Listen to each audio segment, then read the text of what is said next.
Hey everyone, welcome to another MSP show. Thanks to the fine folks at Blog Talk Radio for hosting us. Today I have an MSP from Chicago on the line who's going to tell me or going to talk to us about a recent ransomware attack that they had from one of their clients and the painstaking details and challenge they had to go through just to get their data encrypted and the important lessons learned. So joining us today is Dmitry Rudman from Infiniwiz. They are a Chicago-based managed service provider, also do security and voice. Welcome to the show, Dmitry. Gee, that sounds like it was a real challenge for you guys, that ransomware attack. Yeah. I mean, we've done quite a few of these, but it took some time to take care of it. So tell me about what happened. I understand they were a client of yours, but only dealt with you on the voice side because you have that voice part of your business. So tell me what happened here. Yeah, so an existing client of ours, they reached out to us because they knew we dealt with cybersecurity ransomware, and they needed some help because they got hit with a ransom. So at that point, they didn't know what happened. They just called us because they were having some issues. And when we logged in, did a little bit of investigation, that's when we found out that they got hit with ransomware, and we let them know. So, from what I understand, it was quite an ordeal to get the files unencrypted. But tell me, how did they identify that there was a ransomware going on? Was there a warning that popped up or some alert? What happened?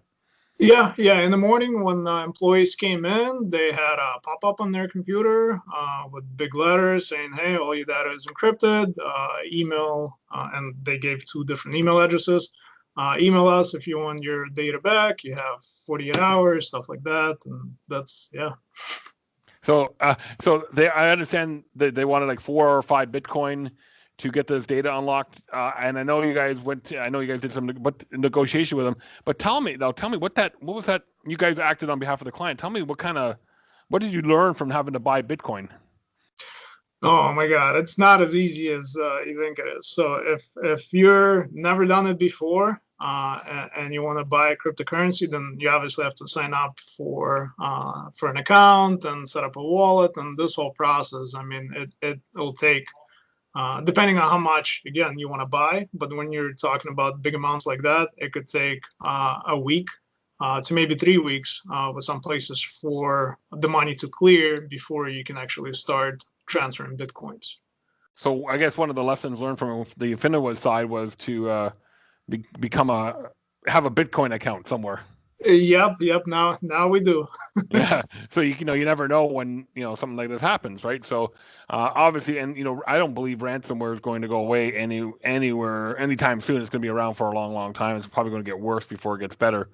But tell me, describe to me the process. Like, how did you go from being alerted that there was a problem to resolving it?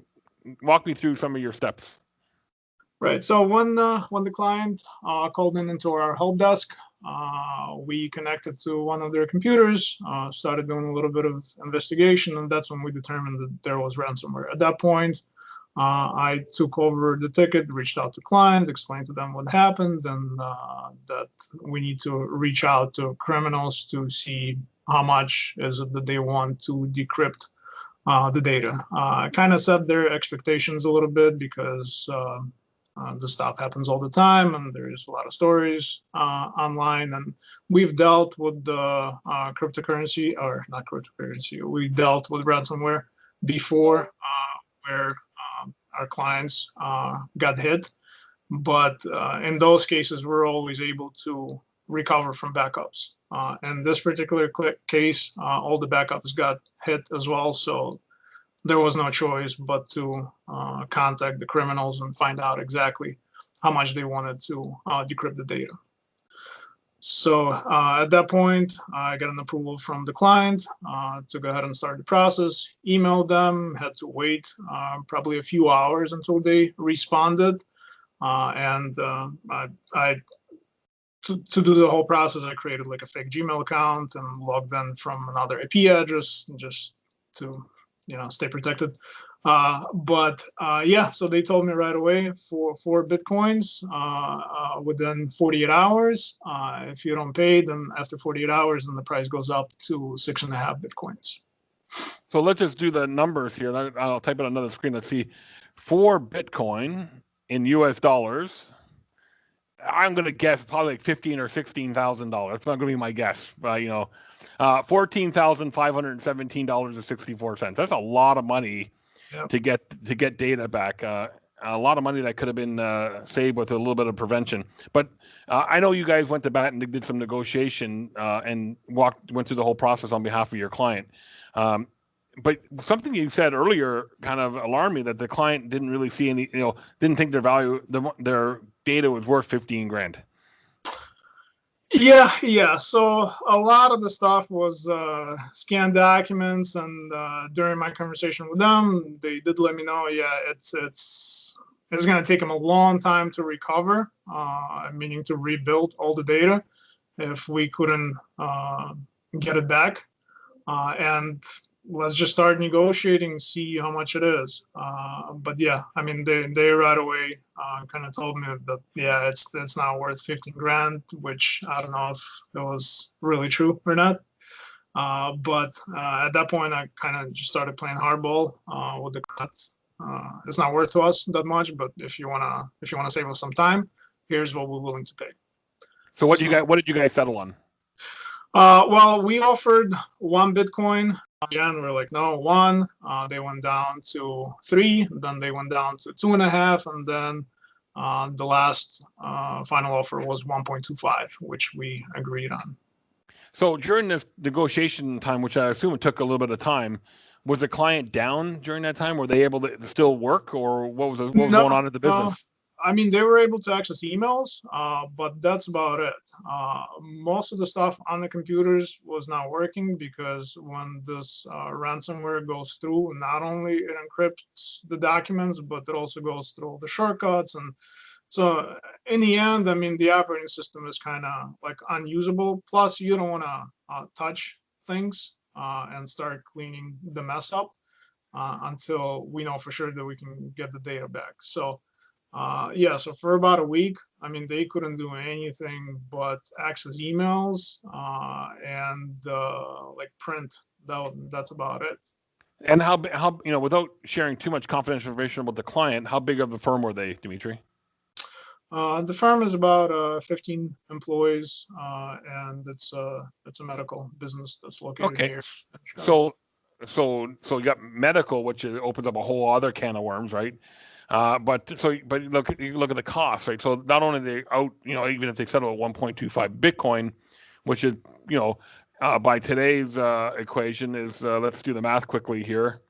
Let's see if Google's going to cooperate with me here. About $4,500 roughly. So, so not only they're paying that, but they're also the cost of the salaries of all the people and all that. So it actually be pretty expensive ordeal, which you and I both know could have been prevented with just, a standard, a business grade firewall, a good backup system, and the right security mechanism. So going pat, and also being a HIP or medical, they do have. Was there any potential HIPAA issues that you guys came across?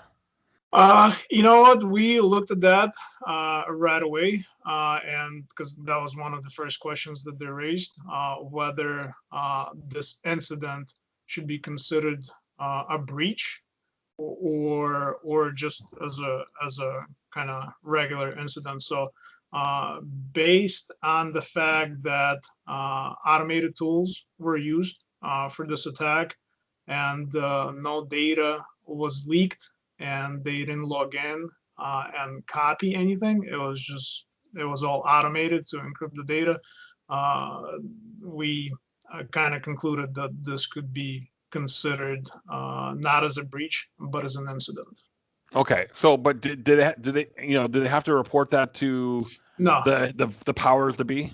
No, you don't have to report it. Okay. So that's good. At least good for them, because one of the things I know about HIPAA, and again, I don't claim to be a HIPAA expert, but if a breach like this or an incident like this occurs, as long as you take the required steps to make sure that everything was protected, then you're not in violation of any HIPAA rules. But it doesn't sound like that was an issue in here.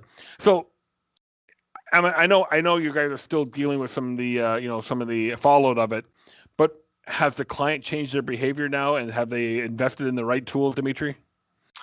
Yes, I think so. We're still having talks with the client, but we've already rebuilt their server, set up a BDR appliance with offsite backups that's Linux based and used industry best practices and setting things up and securing their data. So they're in a much better hands than they were before, but it's still, like I said, it's still a work in progress. And the right type of firewall and the security solutions in place now? Yes. What type of firewall did you put into for a 15-person organization like this? We've put in the Sophos, which is your basic entry level. We didn't do anything crazy, but yeah, it does the job. Yeah, great. So what lessons did Infiniwiz learn from all this? Oh, good question. So, well, if it happened before, it's probably going to happen again. So it's really important to keep our clients educated, let them know what potential risks are out there and how to protect against them, and how we can help. So great. So great lessons learned. I'm sure, yeah, like I said, Dimitri, this is not going to end anytime soon. This ransomware stuff is going to go on and on and on forever until at least the right security protocols are in place and people stop getting infected with it, and then the criminals will just move to some other thing. So let's look forward. You guys in the Chicago land area. A cybersecurity, typical managed service provider, voice over IP provider. What are you seeing in 2019 that you're talking to your clients about when it comes to cybersecurity? What are you educating them on? It actually quite a few things. So we've came up with a security package that we're going to be trying to push our clients, and this package it contains all the kind of like all the things that a small business needs in order to stay protected. So dark web monitoring, better web filtering, firewall, spam filter, um, uh, intrusion detection, SIEM, so things like that. And I think a theme which is I can't remember what it stands for now, but the appliance that sits on the network and watches for security incidents. Are small businesses being receptive to that type of technology now? Well, I feel like everybody's taking it a little bit more seriously now, just because every day you hear something on the news and on the media and on the internet. So now when we're talking to clients, we feel like they're paying more attention than they have been before, and that really helps. So, I mean, one of the things that really concerned us, in the MSP space for a number of years, especially around backup and now security, was most people didn't pay attention to it until they got an issue, right? They either lost files or they had a security breach. Are you starting to see that behavior start to change now into being, understanding? Or I guess there's a certain segment of the population who's always going to be proactive and always take the right steps. But a lesson like this, where they cost them $4,500 just out of their, might as well light $4,500 on fire, Dmitry, because because that's what they did. They paid $4,500 to get their data back, right? What is it going to take for organizations to realize that, this is serious? Well, I think we just need to keep educating companies out there that, hey, this is real. It's happening. It's happening every day. And just because you haven't been hit, it doesn't mean you're safe. It's going to happen sooner or later. And it doesn't matter how well you're protected, even if you follow all the industry best practices, and there's always exceptions, and things can happen. And if you don't take certain steps to secure your data, it's just a big risk Yep. to a business. So, Dmitry, tell us a little about Infiniwiz. I know you founded the company many years ago. Tell us how you got your start in this industry and how Infiniwiz came to be. Well, originally I started break and fix shop, just doing IT consulting, and in 2009 is when we opened up Infiniwiz with my two other partners. At that point, the idea was for Infiniwiz just to provide hosted services. And we were offering hosted exchange back then, voice over IP, and hosted desktop. What we've determined a year after, that most of our clients, they were a client of both firms, and that was just causing too much confusion. So at that point, we decided to merge the two companies together and bring everything under one roof. So this was your consulting practice ahead of time, right? Then yeah. Okay, gotcha. Before Infiniwiz, yep. Yep. Yeah. So right now, Infiniwiz, we're your typical managed service provider. We do security, cloud, VoIP, hosted desktop, anything that really has to do with technology, we can take care of. And based in the Chicagoland area, headquarters in Rolling Meadows, Illinois, servicing the whole Chicagoland area, pretty much. Yeah, for the most part. I mean, we try to stay closer to the suburbs if possible, but we have clients that are in the city and in the south side of Chicago, and then we also have some clients that are out of state, New York, Colorado, California, Florida. I mean, all over the place. So. Yeah, I know how crazy traffic can be in Chicago. So if you can stay close to home, that's always good. And I learned something like a week or so ago. I know there's Cook County, right, where you're located, but I didn't realize all those counties around it were called the collar counties. So I learned something new a few weeks ago about Chicago that I didn't know before. Yeah, there you go. Oh. So Dmitry, thanks for coming on and telling your story. I hope this new client for you guys, or this the client that was on your voice side, now you guys are doing some IT services for them, understands that these security risks are real, and chances are they've been hit once, they may try to hit them again. Have you seen that where get a lot of a reattempt to attack? Great. So folks, you want to check out Infiniwiz, just go to infiniwiz.com. I'll put the URL in the comments below, and check out everything, all the good stuff that Dmitry, Alec, and this team are doing. Oh, before I go, you also have a software development firm, like doing custom software dev. Now, I think that's outside of Infiniwiz, correct? That is correct. So tell me a little bit about that, because there might be some MSPs that may want to partner with you guys on the custom software, custom app dev side.